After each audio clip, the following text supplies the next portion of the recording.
बर्बरियत बर्पा कर रखी है। सिंध राजी नहीं है, बलोच राजी नहीं है, पश्तूनों का कत्लेआम हो रहा है। गिलगित और बल्तिस्तान जो है वो कहते हैं कि हम बाबा हिंदुस्तान का हिस्सा हैं, हम पाकिस्तान नहीं हैं। तो हम भारत के साथ सिंध का कन्फेडरेशन करने के लिए तैयार हैं। Hello friend, welcome to AP Gyan channel where you get videos from Pakistani news media and today's video is very exclusive। यानी ये काफ़ी स्पेशल होने वाला है और ऐसा इसलिए कि जो अभी तक आप सुनते आ रहे थे कि पाकिस्तान में बलूचिस्तान और जो सिंध अलग आज़ादी मांग की कोशिश कर रहे हैं, आज़ादी मांग रहे हैं। अब ये हमने सिर्फ न्यूज़ में, अखबारों में और कुछ मीडिया से सुना है। अब आप इस वीडियो में खुद जो वहाँ के जो सिंधी हैं उनके मुंह से सुनिए और आपको काफ़ी मज़ा आएगा। और इस वीडियो में उन्होंने खुल के बोला है कि वो इंडिया के साथ जाना चाहते हैं। So let's friend enjoy and watch this video first, then we will analyse this video. So here goes the video. And friend, आपसे रिक्वेस्ट है कि अगर आपको मज़ा आए तो प्लीज़ इस चैनल को लाइक एंड सब्सक्राइब करके हमारा हौसला बढ़ाएं ताकि आपके लिए और इंटरेस्टिंग वीडियो लेके आते रहें। So let's watch the video first।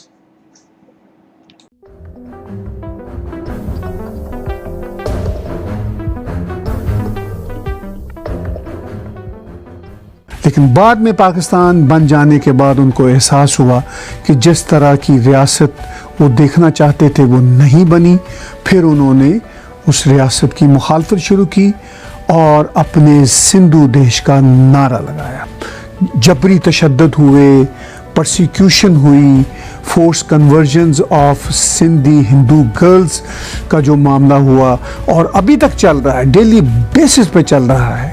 आपके साथ शेयर करता हूं डॉक्टर देवी का, जिसमें वो कहती हैं कि उनकी हैसियत क्या है सिंध में। देखिए और सुनिए। हिंदुओं की मलकियतों को छीनने के लिए झूठे जनरल पावर ऑफ अटॉर्नी बनाकर हथियारों के जोर पर उनकी जमीनों पर कब्जा कर रहे हैं। इनके धनों पर कब्जा करके इनको चुप रहने की धमकियां दे रहे हैं। लाड़काना के कितने ही हिंदू अपनी मलकियतों को बेचकर जाने के लिए तैयार बैठे हैं, जो अपनी जमीन को छोड़ के रो के दूसरे मुल्कों को जा रहे हैं, क्योंकि सिंधी हिंदुओं के लिए जमीन तंग कर दी गई है। सिंधी कौम पर सिर्फ खामोश हैं और अखबारों में बयान दे रहे हैं कि सिंध छोड़ कर न जाओ, बल्कि लड़ो, झगड़ा करो। हमने इन कौम परस्तों से पूछना है कि आप क्यों खामोश हो। मकामी सिंधी और हिंदू सिंधियों के लिए रेड इंडियन जैसी हालतें पैदा की गई हैं। अभी लाड़काने में हम लोग डॉक्टर भगवान देवी एंड डॉक्टर भगवान दास की झूठी जनरल पावर ऑफ अटॉर्नी बनाकर 48.4 एकड़ जमीन पर कब्जा करके प्लाटों की सूरत में बेचा जा रहा है। अब जो सिंधी चले गए भारत और भारत के नेशनल एंथम में सिंध का नाम यूं आता है जैसे सिंध अभी भी भारत का हिस्सा हो। 71 के बाद मैं समझता हूं कि कोई इखलाकी, सियासी, तारीखी जवाब नहीं है कि 71 के बाद भी पाकिस्तान को बाकी रहना चाहिए। होना तो ये चाहिए था कि जब बंगालियों ने ये फैसला किया, अक्सरियती आबादी ने ये फैसला किया कि बाबा हम पाकिस्तान में नहीं रहना चाहते, तो सब कौमों को मिलकर टेबल पर ये बैठना था कि बाबा अगर नहीं रहते तो चलो एक दूसरे को खुदा हाफिज कहते हैं। लेकिन नहीं, पाकिस्तान में पंजाब की आबादी, पंजाब की जो यानी अभी भी पाकिस्तान का बजट जो है उसमें 80% के करीब सिंध देता है और वफाक को पंजाब क्या देता है, 25% वो जो शेयर वफाक को देता है। लेता कितना है, 55%। तो जो 80% सिंध देता है उसको ये 20 से 22% जो है वो देते हैं। उसमें भी रेंजर्स का हिस्सा निकालते हैं, उसमें भी अमान के नाम पर फौज जो है वो हड़प करती है और जो भी थोड़ा बहुत मिलता है वो भी अपना तयशुदा जो थोड़ा बहुत है उससे भी कम देते हैं। इसलिए हम बहैसियत नेशन सियासी जबर का शिकार हैं, मुआशी इस्तेहसाल का शिकार है। हमारी तारीख को मसक किया जा रहा है और ये महाराजा डाहिर जो हमारे कौमी हीरो है उसकी जगह एक गासिब और लुटेरे मोहम्मद बिन कासिम को वो हीरो बनाकर पेश करते हैं, क्योंकि ये सूट करता है रियासत की आइडियोलॉजी को। और मैं अब ये पूरे पाकिस्तान और खुद पंजाबी जो इंटेलेक्चुअल्स हैं वो भी सुने कि इस वक्त पाकिस्तान की अशराफिया, पाकिस्तान की फौजी ब्यूरोक्रेसी ये अपने काबे को तब्दील कर रहे हैं। और आप याद रखें कि अब मोहम्मद बिन कासिम इनका हीरो नहीं रहेगा। अब वो जो गाजी क्या है, जो तुर्की का जो ड्रामा दिखा रहे हैं, पता नहीं क्या कहते हैं, अब ये अपना काबा तब्दील कर रहे हैं। अब इनको अरब इस्लाम नहीं, तुर्की का इस्लाम चाहिए। और अब ये इन्होंने मजाक बना रखा है, कौमों के ऊपर इन्होंने फाशिज्म बर्पा कर रखा है, बर्बरियत बर्पा कर रखी है। सिंध राजी नहीं है, बलोच राजी नहीं है, पश्तूनों का कत्लेआम हो रहा है। गिलगित और बल्तिस्तान जो है वो कहते हैं कि हम बाबा हिंदुस्तान का हिस्सा हैं, हम पाकिस्तान नहीं है। तो इसलिए जब साईं जीएम सैयद ने तारीखी हकायक को सामने रखते हुए सिंधु देश की आजादी की बात की, वो जो हमारे लोगों को, नौजवानों को उठा कर आए, साईं ने अंदर टार्चर किया, एक मरतबा शहीद मुजफ्फर भुट्टो को उन्होंने रिहा कर दिया था। और जब भी इन्होंने दूसरी मरतबा किसी को उठाया है तो फिर उसको शहीद कर देते हैं। भीख मांग कर ये मुल्क चला रहे हैं, तो वो क्या लड़ेंगे? फौज क्या लड़ेगी जिनकी इकानमी अपनी नहीं है, जिनके पास पैसा नहीं है, कटोरा हाथ में है वजीर आजम को, और पूरी दुनिया से वो भीख मांग रहे हैं। जो कल डॉलर और रियाल के पीछे भाग रहे थे, आज वो येन और लीरा के पीछे भाग रहे हैं। इसका मतलब है उनके पास कुछ नहीं है। तो बड़ी फौज ताकत का वो कोई पैमाना नहीं है। फौज और हथियार अगर पैमाना होते तो सोवियत यूनियन जो बिखरता नहीं। तो इनकी बड़ी फौज ही हमारे फायदे में है। ये गधों का लश्कर जो है बगैर इकानमी वाले मुल्क के, ये तो खुद ही इनके गले में पड़ेगा। इसलिए आजादी बरहक है, हम लेंगे, और पूरी कौम उठती भी नहीं है। इंटरनेशनल हालात जो हैं वो भी हमारा फेवर करेंगे और अब कर रहे हैं। जैसे चाइना का जो किरदार है, मैं इस तरह कहता हूं आपके तवज्जुह से पूरे पाकिस्तान और सब कॉन्टिनेंट के भारत के लोगों को और पंजाबियों को मैं खुसूसन कहता हूं कि पंजाबी नेशन का इस वक्त जो किरदार है वो सब कॉन्टिनेंट के लिए मीर जाफर वाला किरदार अदा कर रहा है, इंडिया को लेकर आ रहा है। We are the nations of Indian subcontinent. हम बड़े सगीर की कौमें हैं, लेकिन चाइना को हिंदुस्तान की दुश्मनी के बुनियाद पर पंजाबी कौम अपनी फौज की मार्फत घसीट कर अगर जो हिंदी महासागर में ला रही है, इससे बड़ी दुश्मनी और गद्दारी और मीर जाफर वाला और कोई किरदार हो ही नहीं सकता। हम हिंदुस्तान के साथ हैं। हिंदुस्तान का जो नैरेटिव है, क्योंकि चाइना बदमाशी कर रहा है, सिर्फ भारत के खिलाफ नहीं, वो पूरे यानी साउथ चाइना सी को देखे, वहां जितनी कौमें हैं वहां उन कौमों के गले में पड़ा हुआ है चाइना।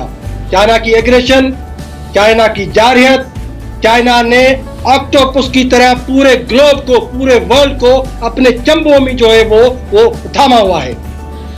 तो जब चाइना इस खित्ते में, हमारे रीजन में यहाँ से गुजर कर वो अफ्रीका के उन जो है नेचुरल गैस को पर कब्जा करेगा और वहां पर जो क्रूड ऑयल पर कब्जा करेगा, तो ये सारी बातें दुनिया के दूसरे ममालिक को तो गवारा नहीं होगी ना।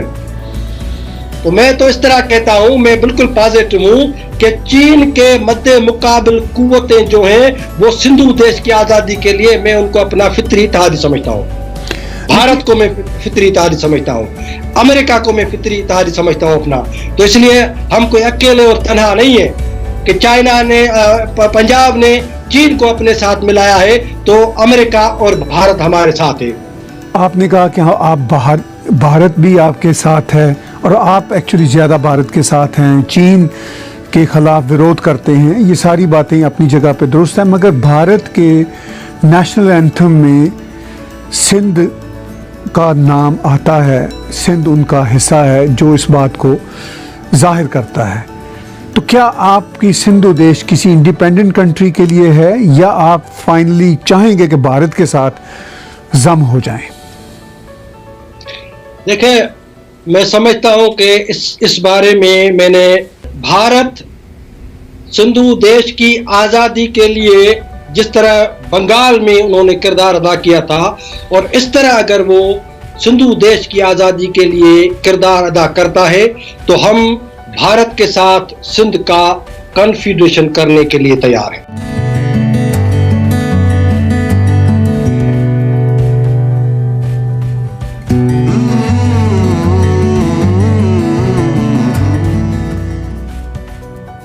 सो आई होप फ्रेंड आपने वीडियो है पूरा देख लिया है एंड इसको काफ़ी एंजॉय किया।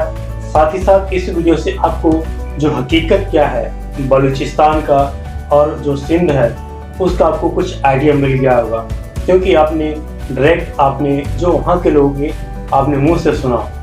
फ्रेंड ये बेहद रेयर ही होता है कि हमें डायरेक्ट सिंधी और बलूची को मुँह से कुछ सुनने को मिलता है, बिकॉज वहाँ जो पाकिस्तान है वो उन्हें पूरा बंद कर रखा है और इनकी जो मांग को बिल्कुल दबा रखा है। पाकिस्तान इतना अत्याचार उन पे करता है कि बेचारे वहाँ जो बलोची हैं और सिंधी हैं आए दिन मारे जाते हैं, उनके घर लूट लिए जाते हैं, उनको कन्वर्ट अगर हिंदू हैं तो उनको कन्वर्जन कर दी जाती है, उनके जो प्लॉट्स हैं वो बेच दी जाती है, जैसे कि आपने सुना।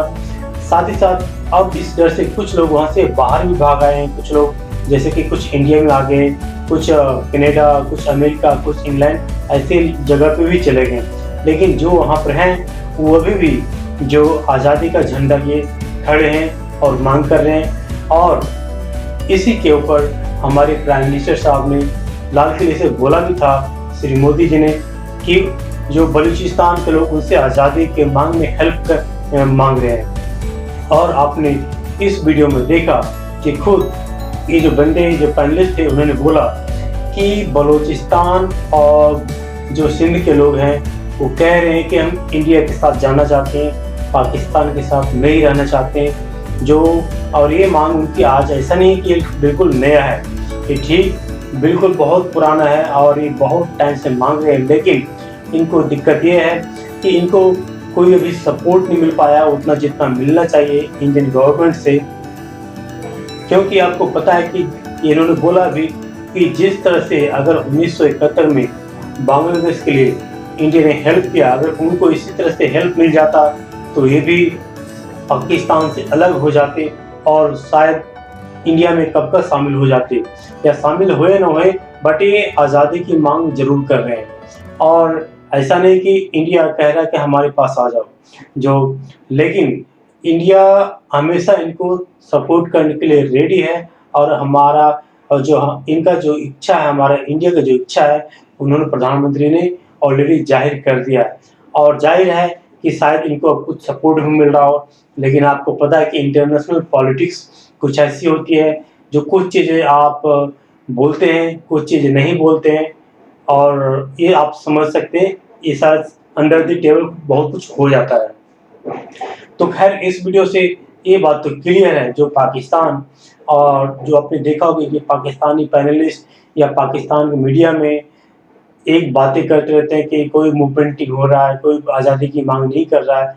अभी से पहले की जो वीडियो मैंने डाला आरजू मैडम का जो वीडियो है, उसके अंदर आपने देखा कि पाकिस्तान में किस तरह से तड़प गया, जो पाकिस्तानी पैनलिस्ट था बिल्कुल तड़प गया जब उसको बोला गया कि बलूचिस्तान के लोग तो आज़ादी की मांग कर रहे हैं। बेसिकली वो बात कर रहा था कश्मीर के ऊपर, बड़ा फर्रे मार रहा था, कश्मीर के ऊपर बड़े जोर जोर से उठा रहा था आवाज़ें।